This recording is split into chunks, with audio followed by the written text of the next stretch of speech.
परमेश्वर के राज्य में कभी अन्याय नहीं हो सकता। परमेश्वर का राज्य धार्मिकता से स्थापित होता है। राजा की गद्दी धर्म और न्याय के द्वारा स्थिर होती है, और यही कारण है पृथ्वी पर राजा बदलते जाते हैं। कितने सालों से राजा बदल रहे हैं। हम लोगों की सैकड़ों वर्षों से कितने बड़े बड़े राज्य आए, और पता नहीं कितने और भी राजा पैदा हुए, और सबके सब राज्य स्थिर नहीं रह पाए। एक कारण है केवल, क्यों? स्थिरता मनुष्य में नहीं है।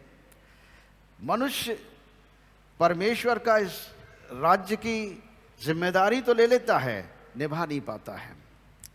क्यों? क्योंकि उसके अंदर परमेश्वर का आत्मा नहीं है। परमेश्वर के आत्मा और परमेश्वर के मन से मनुष्य दूर हो चुका है। इसी कारण परमेश्वर के राज्य की बात 2000 साल पहले प्रभु यीशु मसीह के द्वारा पृथ्वी पर बोली गई। प्रभु यीशु मसीह ने ईसाइयों के राज्य का प्रचार नहीं किया। प्रभु यीशु मसीह ने 2000 साल पहले आते ही आते परमेश्वर के राज्य का प्रचार किया। सीधे सीधे 4 अध्याय मत्ती के उसके 17 पद में लिखा है, उस समय यीशु प्रचार करना और ये कहना आरंभ किया, मन फिराओ क्योंकि स्वर्ग का राज्य निकट आया है। मन फिराओ क्योंकि स्वर्ग का राज्य निकट आया है। प्रभु यीशु मसीह स्वर्ग के राज्य को लेकर पृथ्वी पर आए हैं और पूरे तरीके से स्वर्ग राज्य की स्थापना का प्रचार कर रहे हैं। और इसीलिए एक बार प्रभु यीशु मसीह अपने चेलों के द्वारा ही शिक्षाएं बोला करते थे। अक्सर हम देखते हैं कि लोग बड़ी चिंताओं में रहते हैं। प्रभु ने कहा, मत्ती रचित सुसमाचार 6 अध्याय उसके 24 पद से हम पढ़ेंगे, कोई मनुष्य 2 स्वामियों की सेवा नहीं कर सकता, क्योंकि वो एक से बैर दूसरे से प्रेम रखेगा, या एक से मिला रहेगा दूसरे को तुच्छ जानेगा। तुम परमेश्वर और दुनियादारी यानी धन की दोनों की सेवा नहीं कर सकते। इसलिए मैं तुमसे कहता हूं, ये परमेश्वर और धन दोनों बराबर नहीं है। हमारे जीवनों में धन का स्थान परमेश्वर के तुल्य नहीं होना चाहिए। संसार की जितनी भी हमारी दौलत है, हमारी संतानें, हमारी प्रॉपर्टीज, हमारी सब कुछ जो हमने कमाया है, किसी भी हालत से उसे हमें ईश्वर के तुल्य नहीं समझना चाहिए। कहने का मतलब यह है, 2 स्वामी का मतलब है 2 बराबर के लोग आ गए।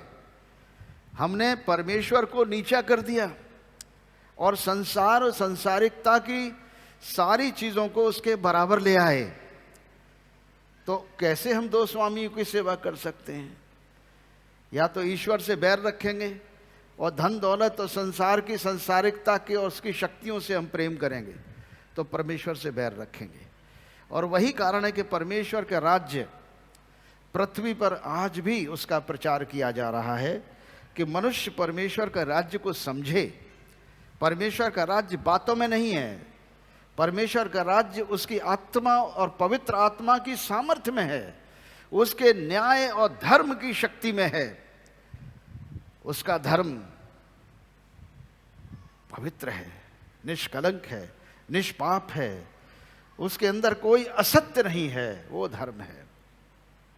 उसी का नाम ईश्वर है, और उसी को लेकर परमेश्वर ने अपने पुत्र यीशु मसीह को इस पृथ्वी पर भेज दिया। और जो यीशु मसीह ने जन्म जो लिया वो बहुत ही अद्भुत जन्म था। यानी माता मरियम कुंवारी थी और उसके गर्भ में पवित्र आत्मा ने देह धारण किया, और मनुष्य जो उत्पन्न हुआ वो परमेश्वर का पुत्र कहलाया। शरीर धारण किया, नाम यीशु मसीह रखा। यीशु मसीह का अर्थ है अभिषिक्त छुटकारा देने वाला। अद्भुत जन्म लेने के बाद पवित्र निष्कलंक रहते हुए मनुष्य बने रहे और मनुष्यों के मध्य में परमेश्वर स्वयं परमेश्वर के राज्य का प्रचार कर रहे हैं, यानी यहोवा खुद अपना प्रचार कर रहा है। क्या ऐसी घटना कभी इतिहास में हुई है? इस प्रकार की घटनाएं कभी हुई हैं कि परमेश्वर स्वयं अपने नाम का प्रचार करे? हम देखेंगे निर्गमन के पुस्तक में, निर्गमन और उसके 33 अध्याय में और उसके 19 पद से देखेंगे। मूसा ने कहा, यहोवा से कहा, मुझे अपना तेज दिखा। निर्गमन की पुस्तक उसका 33 अध्याय और 17 से 19 तक हम पढ़ेंगे। यहोवा ने मूसा से कहा, मैं ये काम भी जिसकी तूने चर्चा की है करूँगा, क्योंकि मेरे अनुग्रह की दृष्टि तुझ पर है और तेरा नाम मेरे चित्त में बसा है। मतलब मूसा का नाम यहोवा के चित्त में बसा हुआ है। ये बहुत बड़ी चीज़ है। अगर यहोवा के चित्त में मेरा और आपका नाम रहेगा तो निश्चित हम परमेश्वर के राज्य के वारिस हैं। हालेलुया, हम उसके राज्य के वारिस हैं। मूसा ने कहा, मुझे अपना तेज दिखा, अपनी महिमा दिखा, अपनी ग्लोरी दिखा प्रभु। फिर उसने कहा, मैं तेरे सम्मुख होकर चलते हुए अपनी सारी भलाई दिखाऊंगा। मतलब यहोवा कह रहा है कि मूसा, मैं तेरे सामने से निकलूंगा और अपनी सारी भलाई दिखाऊंगा। मैं तेरे सम्मुख होकर चलते हुए तुझे अपनी सारी भलाई दिखाऊंगा और तेरे सम्मुख यहोवा नाम का प्रचार करूंगा। हालेलुया। स्वयं यीशु मसीह परमेश्वर के पुत्र परमेश्वर के राज्य का प्रचार कर रहे हैं। स्वयं परमेश्वर अपने राज्य का प्रचार कर रहा है और स्वयं परमेश्वर पुत्र यीशु मसीह, जो स्वयं परमेश्वर यहोवा है, अपनी भलाई प्रकट कर रहा है पृथ्वी पर। 2000 साल पहले कोई मनुष्य पृथ्वी का यीशु मसीह में एक बुराई नहीं ढूंढ पाएगा, क्योंकि यहोवा भला है और उसकी करुणा सदा की है।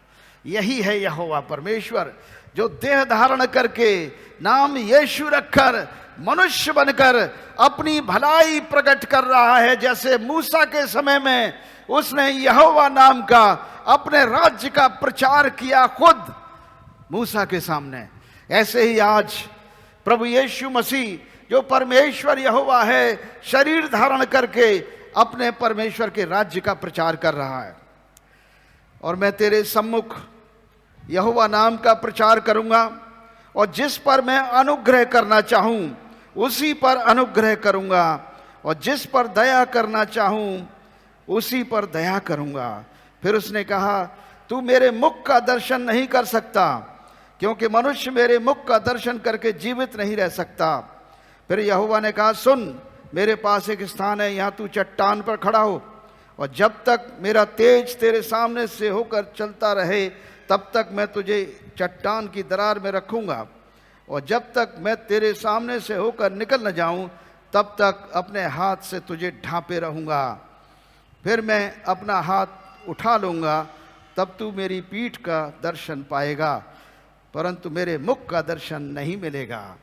यहाँ पर मूसा परमेश्वर के मुख का दर्शन तो नहीं कर पाता है, लेकिन यहोवा के राज्य का प्रचार, यहोवा की महिमा को देख पाता है, उसको देख लेता है। मगर प्रभु यीशु मसीह, जो परमेश्वर की महिमा है, स्वयं जीवते परमेश्वर की महिमा है, स्वयं परमेश्वर यहोवा है, वो शरीर धारण कर कर अपने मुख का दर्शन भी हमें देता है। हालेलुया। बहुत बदल गया, बहुत कुछ बदल गया मेरे प्रियो, बहुत कुछ बदल गया। प्रभु यीशु मसीह कह रहे हैं, यूहन्ना रचित सुसमाचार उसके 14 अध्याय में, 14 अध्याय, यूहन्ना की किताब उसका 14 अध्याय देखेंगे।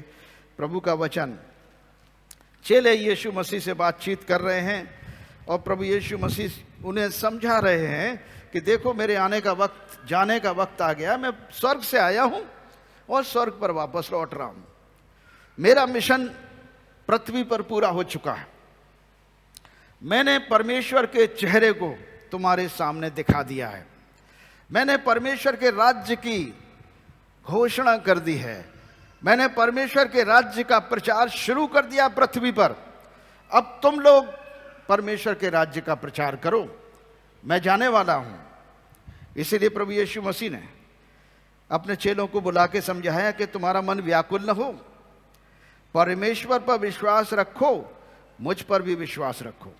मेरे पिता के घर में बहुत से रहने के स्थान हैं, यदि न होते मैं तुमसे कह देता, क्योंकि मैं तुम्हारे लिए जगह तैयार करने जाता हूं।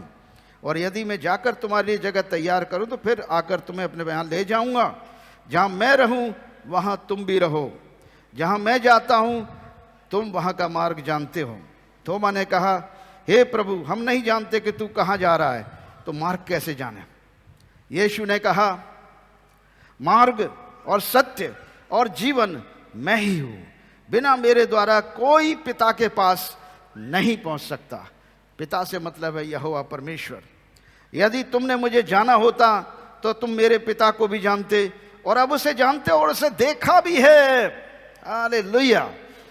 यानी यहोवा परमेश्वर जो त्रिएक परमेश्वर आत्मा में पिता, पुत्र और पवित्र आत्मा है, अपने पुत्र को पृथ्वी पर यहोवा ही खुद शरीर धारण करके यीशु नाम रखकर हमारे मध्य में आता है। कहता है, जिसने मुझे देखा उसने मेरे पिता को देखा, उसे जानते भी हो, तुमने देखा है। फिलिप्पुस ने कहा, हे प्रभु, पिता को हमें दिखा दे, यही हमारे लिए बहुत है। यीशु ने उससे कहा, हे फिलिप्पुस, मैं इतने दिन से तेरे साथ हूं, तुम्हारे साथ हूं, और क्या तू मुझे नहीं जानता? जिसने मुझे देखा है उसने पिता को देखा है। तू क्यों कहता है कि पिता को हमें दिखा? क्या तू विश्वास नहीं करता कि मैं पिता में हूं और पिता मुझ में है? ये बातें जो मैं तुमसे कहता हूं अपनी ओर से नहीं कहता, परंतु पिता मुझ में रहकर अपने काम करता है। मेरा विश्वास करो कि मैं पिता में हूं और पिता मुझ में है, नहीं तो मेरे कामों ही कारण विश्वास करो। कितनी गंभीर चीज! परमेश्वर जो अदृश्य है, जो दिखता नहीं था, परमेश्वर जिसके चेहरे को मूसा जैसा नबी देख नहीं पाया, वही मूसा, उसकी महिमा को जब मूसा ने देखा तो उसका चेहरा दमक गया, जलने लगा। लोग उसके चेहरे पर निगाह नहीं कर पाते थे। यह हालत थी मूसा की। मूसा अपने चेहरे को ढांक कर इज़राइल के सामने प्रकट होता था, क्योंकि उसका चेहरा एकदम परमेश्वर की रोशनी के कारण चमक गया था। वही परमेश्वर देह धारण करके मनुष्य बनकर सारी पृथ्वी के गुनहगार और पापी मनुष्यों के सामने अपने आप को प्रकट करता है। नाम यीशु मसीह रखता है, ताकि हम में से हर एक जन उन बुराइयों से बच सके, गुनहगारियों से बच सके। परमेश्वर के राज्य में कौन प्रवेश करेगा? परमेश्वर के राज्य में सब नशेड़ी, शराबी, जुआड़ी, गुनहगार, पापी, झूठ बोलने वाले, ये सब प्रवेश करेंगे।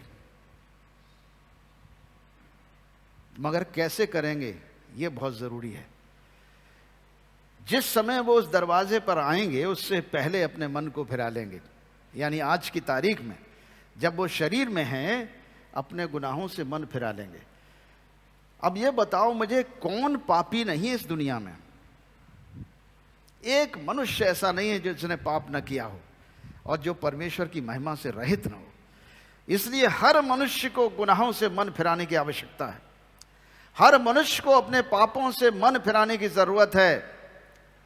प्रभु यीशु मसीह का आना पृथ्वी पर इसलिए नहीं है कि वो धर्मियों को स्वर्ग राज्य में ले जाए। वो जानता है कि कोई धर्मी नहीं है, कोई भी धर्मी नहीं है, एक भी मनुष्य धर्मी नहीं है। मगर हर मनुष्य को यह एहसास करना पड़ेगा, जैसा यशाया नबी ने 64 अध्याय और 6 पद में कहा, हमारे धर्म के काम सब मैले चिथड़े के समान हैं, एक भी धर्मी नहीं है। हम जो धर्म के काम करके धर्मी बनना चाहते हैं, ये परमेश्वर के सामने मैले चिथड़े के समान है। तो हम धर्मी कैसे बने? हम धर्मी कैसे बने? अधर्म से धर्म की ओर कैसे आए? सबसे बड़ा अधर्म अविश्वास है। झूठ है, फरेब है, धोखाधड़ी है, व्यभिचार है, अशुद्धता, अशुद्ध जीवन है, ये सब अधर्म है। और धर्म क्या है?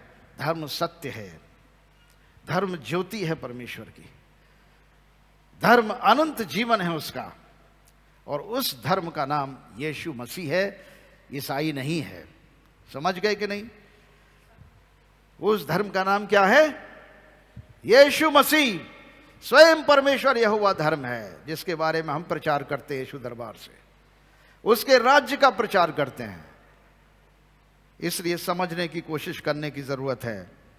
प्रभु यीशु मसीह मत्ती रचित सुसमाचार उसके 6 अध्याय में 31 पद से लोगों से कह रहे हैं कि इसलिए तुम चिंता करके ये न कहना हम क्या खाएंगे, क्या पिएंगे, क्या पहनेंगे।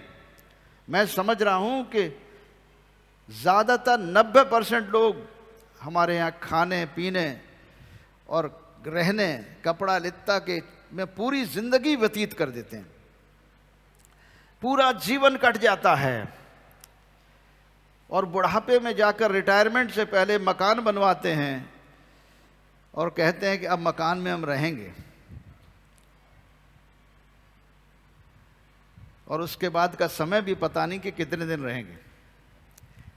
अगर जवानी में बनाए होते तो कम से कम लंबे रहते। इस तरह की योजनाएं हम बनाते हैं, पूरा जीवन व्यतीत कर देते हैं, लेकिन जिस मकान की बात प्रभु यीशु मसीह कर रहे हैं वो हम नहीं बना रहे। वो मकान है स्वर्गीय घर, और ये स्वर्गीय घर कौन सा है? यीशु मसीह का वचन कहता है कि तुम्हारी देह परमेश्वर का मंदिर है। हमारी देह परमेश्वर का मंदिर है, और इसके अंदर परमेश्वर का आत्मा वास करना चाहता है, और हर विश्वासी के अंदर प्रभु का आत्मा यानी पवित्र आत्मा वास करता है। इस मंदिर की कितनी देखभाल करनी चाहिए हमें, इस मंदिर को कितना शुद्ध और पवित्र रखने की आवश्यकता है। विचारों से ही अपवित्र, विचारों से ही अशुद्ध मनुष्य बनता है। मनुष्य के विचार उसे पवित्र और अपवित्र बनाते हैं, मनुष्य के विचार उसे शुद्ध और अशुद्ध बनाते हैं।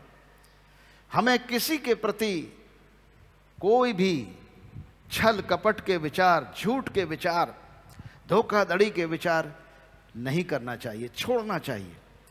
परमेश्वर हमें क्षमा करने को तैयार है। यदि आज हम पूरे तरीके से अपने आप को उस अधर्मी जीवन से लौटा लें और उस सत्य की तरफ मुड़ जाएं कि हम अब कभी झूठ नहीं बोलेंगे, हम आज से झूठ नहीं बोलेंगे, आज से हम अंधकार में नहीं चलेंगे, हम ज्योति में चलेंगे। आज से हम अपने शरीर को परमेश्वर का मंदिर जानेंगे। इसमें शराब, इसमें तमाकू, गाली बकना, बकवास करना, अशुद्ध बोलना, ये सब छोड़ देंगे। नशे की चीजें छोड़ देंगे, क्योंकि ये शरीर पवित्र आत्मा का मंदिर है, परमेश्वर का मंदिर है। इसे अशुद्ध नहीं करेंगे। ये टर्न अराउंड ही, यही, इसी को मन फिराना कहते हैं, इसी को हम रिपेंटेंस कहते हैं, इसी को हम नए जीवन की राह पर चलने का मुड़ना कहते हैं, इसी को हम नया जन्म कहते हैं। कि जब तक तू नए सिरे से न जन्मे तब तक परमेश्वर के राज्य को देख भी नहीं सकता। प्रभु का वचन ऐसा ही कह रहा है। यूहन्ना के 3 अध्याय में निकोदीमस को यीशु मसीह समझा रहे हैं, जैसा हमारे बाबा जी फादर जसवंत राणा ने आज सुबह ये चीज कही थी कि परमेश्वर के राज्य को तू देख भी नहीं सकता, you must be born again. और वो बॉर्न अगेन, कौन बॉर्न अगेन होगा? गुनहगार और पापी मनुष्य ही बॉर्न अगेन बनेगा, वही उसी का नया जन्म होगा। धर्मी का प्रश्न ही नहीं उठता, क्योंकि सारी पृथ्वी पर कोई धर्मी नहीं है। हर गुनहगार को ही मन फिराकर धर्मी बनना होगा, हर मनुष्य को मन फिराना होगा, अपनी बुरी चाल को छोड़ना होगा। हिजकेल 33 और 11 में प्रभु का वचन कहता है कि परमेश्वर किसी दुष्ट के मरने से प्रसन्न नहीं होता, परंतु प्रसन्न होता है कि दुष्ट मन फिराए और अपनी बुरी चाल को छोड़ दे। प्रभु प्रसन्न होता है। बुरी चाल को छोड़ना ही तो नया जन्म है, बुरी चाल को छोड़ना ही तो परमेश्वर के राज्य में जाने वाली बात है। प्रभु चाहता है कि हम मन फिराएं और अपनी बुरी चाल को छोड़ दें, नए जन्म की चाल चलें और नई आत्मा से परिपूर्ण हो जाएं। और ये आत्मा यीशु मसीह देता है, जिसका वायदा उसने किया था इससे पहले कि वो स्वर्ग में उठाए गए। हम जानते हैं यीशु मसीह ने, जैसे मूसा ने यहोवा नाम मूसा के सामने, पूरे इज़राइल कौम के सामने यहोवा परमेश्वर ने अपनी ज्योति को प्रकट किया था, अपनी महिमा को प्रकट किया था और लोगों ने उसकी महिमा देखी। पूरा पहाड़ आग से जल रहा था, परमेश्वर उसके सामने से निकला, ज्योति उसके सामने से निकली। मूसा ने ज्योति देखी, परमेश्वर के चेहरे को नहीं देख पाया और इसीलिए उस महान ज्योति को शरीर धारण करके मनुष्य बनकर हमारे सामने फेस टू फेस चेहरा दिखाने के लिए खड़ा हो गया। और इसी कारण उस यीशु ने बहुत बड़ा परमेश्वर के राज्य का प्रमाण दिखाया। हम जानते हैं मत्ती यूहन्ना की किताब उसके 8 अध्याय में एक व्यभिचारिणी स्त्री का जिक्र है। उस समय के फरीसी लोग, जो महाशास्त्री ज्ञानी लोग थे, याजक थे, एक स्त्री को पकड़कर यीशु मसीह के पास लाते हैं और कहते हैं, हे प्रभु, यह औरत व्यभिचार में पकड़ी गई है, आप इसके बारे में क्या कहते हैं? यीशु ने कहा, तुम्हारी शरीयत में और मूसा की शरीयत में क्या लिखा है, वही करो। उसने कहा, हमारी शरीयत में तो यह लिखा है, यदि ऐसी स्त्री व्यभिचार में पकड़ी जाए तो उसे पत्थर से मार डालना चाहिए, पत्थर से। अब प्रश्न यह है, यीशु मसीह अच्छी तरह जानते हैं कि व्यवस्था, आधी व्यवस्था को ये फॉलो कर रहे हैं, आधी नहीं कर रहे हैं। इसमें लिखा है कि दोनों व्यक्तियों को पथराव से मार डालने की बात है। ये यहूदी लोग, याजक केवल एक को पकड़ के लाए हैं, 2 व्यक्तियों ने व्यभिचार किया होगा, एक आदमी ने एक औरत ने, दोनों को क्यों नहीं लाए? अब चूंकि उनने व्यवस्था में अमेंडमेंट कर रखा है, व्यवस्था को अपने हिसाब से मोड़ रखा है, इन फरीसियों ने उस शरीयत को मोड़ रखा, तो केवल औरत को पकड़ के लाते हैं, आदमी को छोड़ देते हैं। और यीशु मसीह कहते हैं, फिर कहते हैं यीशु से, आप बताइए आप क्या कहना चाहते हैं? यीशु मसीह की डॉक्ट्रिन अच्छी तरह से जानते थे कि ये क्षमा करते हैं, ये पापियों को क्षमा करते हैं और नए जीवन पर चलने की राह दिखाते हैं।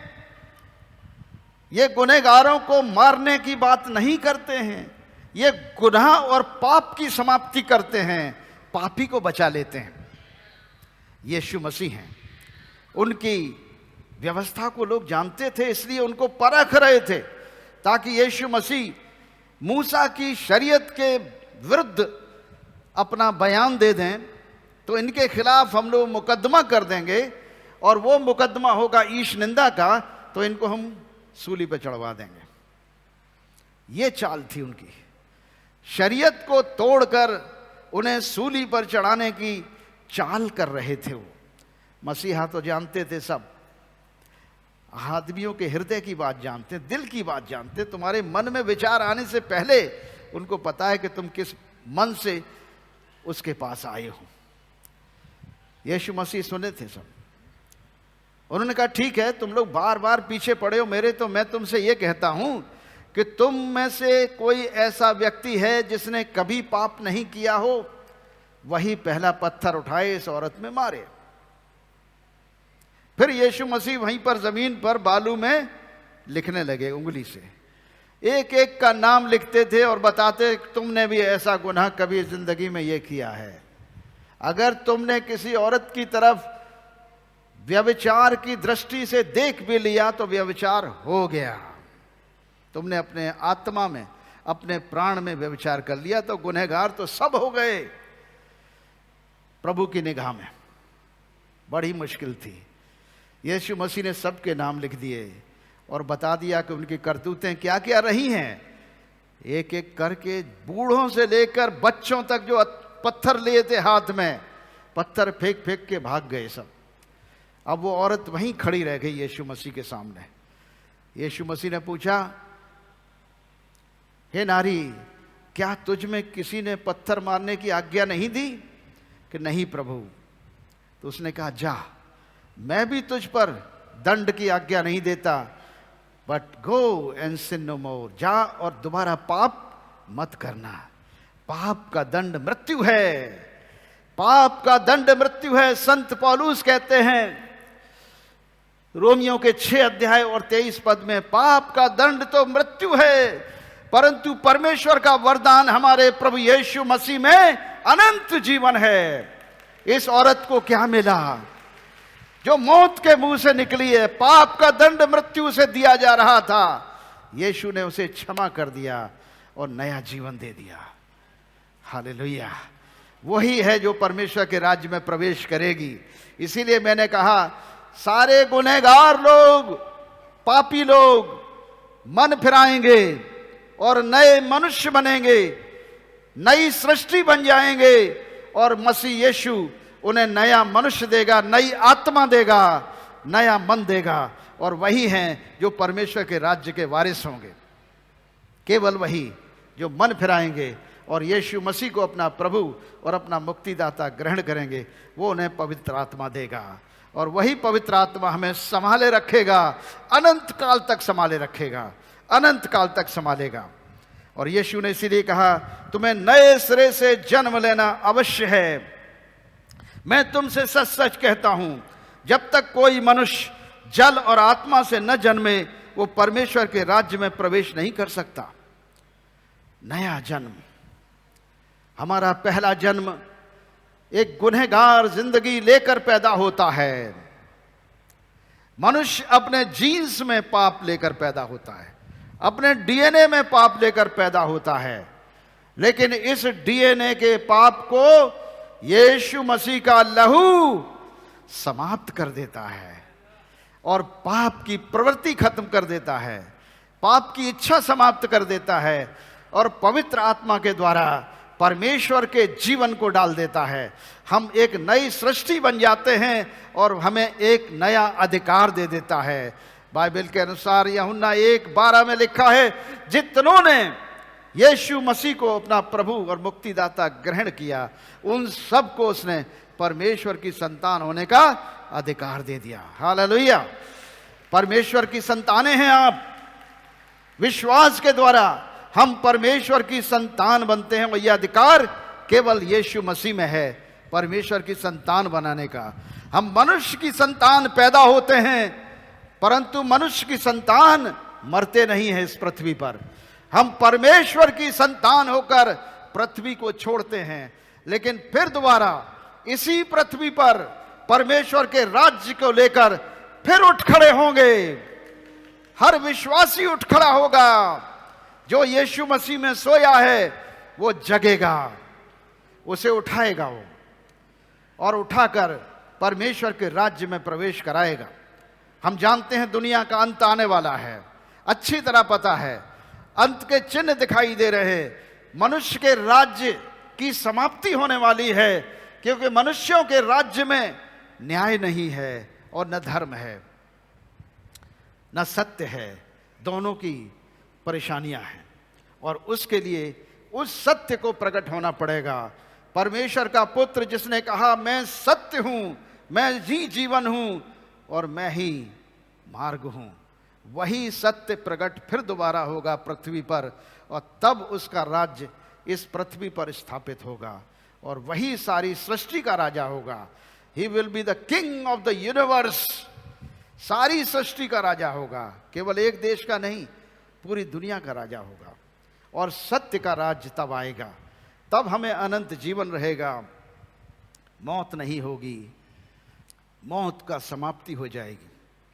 उस समय जो मृत्यु की आत्मा है, स्पिरिट ऑफ डेथ, उसे शैतान को और उन दुष्ट आत्माओं को जो मनुष्यों पर प्रभाव डालती हैं, और वो मनुष्य जिन्होंने दुष्ट आत्माओं के प्रभाव से सारी दुनिया को दुखी कर रखा है, वो सब के सब उस आग की झील में डाले जाएंगे।